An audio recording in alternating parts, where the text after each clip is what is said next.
Hello everyone, আসসালামু আলাইকুম। সবাই কেমন আছেন? আশা করছি ভালো আছেন। তো মারিয়াম লাইফস্টাইলে আপনাদের সবাইকে স্বাগত জানিয়ে শুরু করছি আজকের এই ভিডিওটি। আজকের ভিডিওতে আপনারা দেখে নিশ্চয়ই বুঝতে পেরেছেন যে আমি আজকে কি শেয়ার করব আপনাদের সাথে। তো আজকে আমি হোমমেড সেরেলাক শেয়ার করব, যেটা 6 মাস থেকে 12 বছর বা 10 বছর পর্যন্ত বাচ্চারা খেতে পারে।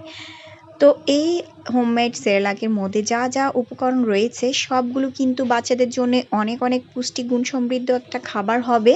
আর বাচ্চারা যারা আয়রন, রক্ত স্বল্পতা, পুষ্টিহীনতায় ভুগছে তাদের জন্য কিন্তু খুবই ইম্পর্ট্যান্ট এই হোমমেড সেরেলাকটি। তো এই সেরেলাকের মধ্যে কি কি উপাদান নিয়ে তৈরি সেটা আমি দেখিয়ে দিচ্ছি। এই যে দেখতে পাচ্ছেন মসুর ডাল, 3 ধরনের ডাল নিব, মসুর ডাল, খেসারির ডাল আর মুগ ডাল। চাইলে বিভিন্ন আরও কয়েক ধরনের ডাল এর মধ্যে অ্যাড করতে পারেন। তো এই ডালগুলো নিয়ে নিব আমি হাফ কাপ পরিমাণ অনুযায়ী। আর এখানে দেখতে পাচ্ছেন ভুট্টা, এই ভুট্টাটাও আমি হাফ কাপ পরিমাণ নিব। আপনারা আপনাদের পছন্দ অনুযায়ী বাড়িয়ে অথবা কমিয়ে নেবেন। আর এখানে প্রায় 2 টেবিল চামচ পরিমাণ হচ্ছে শিমের বিচি নিয়েছি। এটি কিন্তু অপশনাল, চাইলে দিতে পারেন আর চাইলে স্কিপ করতে পারেন। আর এদিকে চনা বুট নিয়েছি হাফ কাপ পরিমাণ এবং হাফ কাপ পরিমাণ খেজুর নিয়েছি, শুকনা খেজুর। আখরোট নিয়েছি এখানে আমি 10-12টা। এখানে হচ্ছে কুমড়োর বীজ, এই কুমড়োর বীজ হাফ কাপ পরিমাণ নিয়েছি। আর হচ্ছে এর পাশে রয়েছে হচ্ছে সূর্যমুখী বীজ। তো এইগুলো সবগুলো আমি কিন্তু হাফ কাপ পরিমাণ অনুযায়ী নিয়েছি। আপনারা চাইলে পরিমাণ বুঝে এই কুমড়োর বীজ, মিষ্টি কুমড়ার বীজগুলো বাড়িয়ে অথবা কমিয়ে দিতে পারেন। এগুলো কিন্তু যথেষ্ট পুষ্টিগুণ সমৃদ্ধ খাবার, আর এটা কিন্তু অবশ্যই ট্রাই করার চেষ্টা করবেন। আর এখানে দেখতে পাচ্ছেন চিনি গুঁড়া চাউল নিয়েছি। এখানে আমি 1 কাপ পরিমাণ চিনি গুঁড়া চাউল নিয়েছি, 1 কাপ পরিমাণ মিনিকেট চাউল নিয়েছি এবং কিছু লাল চাউল নিয়েছি। এরপর বাদাম নিয়েছি 3 রকমের বাদাম। বাদামগুলো কিন্তু অপশনাল, আপনারা চাইলে অ্যাড করতে পারেন, আবার চাইলে স্কিপও করতে পারেন। যেসব বাচ্চারা বাদাম খেলে অ্যালার্জির প্রবলেম হয় তারা কিন্তু তাদের মাদেরকে বলব যে এই বাদামটা আপনারা স্কিপ করেন।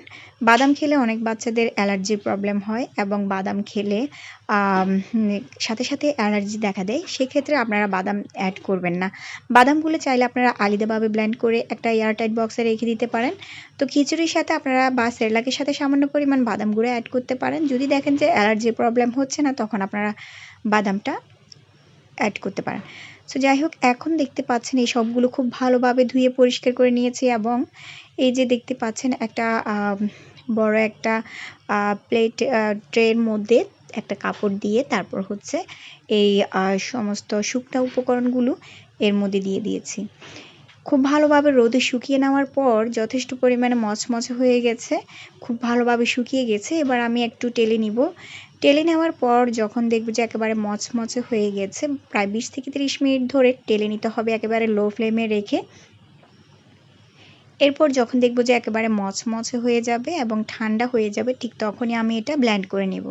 খুব ভালোভাবে ব্লেন্ড করে নেওয়ার পর দেখতে পাবেন যে খুব মিহি গুঁড়া হয়ে গেছে। অনেকে মিহি গুঁড়া পছন্দ করে না, চাইলে সেক্ষেত্রে একটু দানা দানা ভাব অবস্থায় রেখে দিতে পারেন।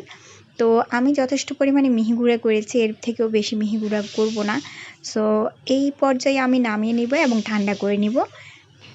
যেহেতু এই মিশ্রণগুলো খুব ভালোভাবে টেলে নেওয়া হয়ে গেছে, তাই এ পর্যায়ে আর টেলে নিতে হবে না। এ পর্যায়ে আমরা ডিপ ফ্রিজে সংরক্ষণ করব। তো সেক্ষেত্রে এয়ারটাইট বক্সে রেখে তারপর হচ্ছে ডিপ ফ্রিজে সংরক্ষণ করতে হবে। তো যখন ঠান্ডা হয়ে যাবে তখনই ডিপ ফ্রিজে একটা এয়ারটাইট বক্সে রেখে তারপর সংরক্ষণ করতে হবে। এইভাবে প্রায় 6 মাস থেকে 1 বছর পর্যন্ত সংরক্ষণ করে তারপর বাচ্চাকে খাওয়াতে পারবেন। খিচুড়ি কিংবা সেরেলাক যেটাই খাওয়ান, আপনারা ডিপ ফ্রিজ থেকে নিয়ে 1 থেকে 2 টেবিল চামচ পরিমাণ, যা পরিমাণ লাগে তাই নিয়ে তারপর হচ্ছে আবারও বক্স বা বয়মটা ডিপ ফ্রিজে রেখে দিবেন। তো কিভাবে ডিপ ফ্রিজে রেখে দিতে হয় সেটাও আমি আপনাদের সাথে শেয়ার করছি। এই যে দেখতে পাচ্ছেন ডিপ ফ্রিজের মধ্যে আমি দুইটা এয়ারটাইট বক্সে এই যে বয়মের মধ্যে সুন্দরভাবে রেখে দিয়েছি। যদিও দেখতে দলা দলা লাগছে, বাট এটা দলা না, এটা যথেষ্ট পরিমাণে ঝরঝরে। বয়মটা খুলে তারপর হচ্ছে এগুলো আমি পরিবেশনের জন্য রেডি করব, অর্থাৎ রান্না করব। আপনারা চাইলে দুধ দিয়েও রান্না করতে পারেন, আবার চাইলে আপনারা খিচুড়িও রান্না করতে পারেন। সো ভিউয়ার্স, এইভাবেই হচ্ছে বাচ্চাদেরকে সেরেলাক তৈরি করে খাওয়াতে পারেন যারা পুষ্টিহীনতায় ভুগছে, রক্ত স্বল্পতা, আয়রনের ঘাটতি, তাদের জন্য এটা কিন্তু বেশ উপকারী একটা উপাদান হবে। সো ভিউয়ার্স, আজ আর নয়, সবাই ভালো থাকবেন, সুস্থ থাকবেন। আজকের মতো বিদায় নিচ্ছি। আল্লাহ হাফেজ।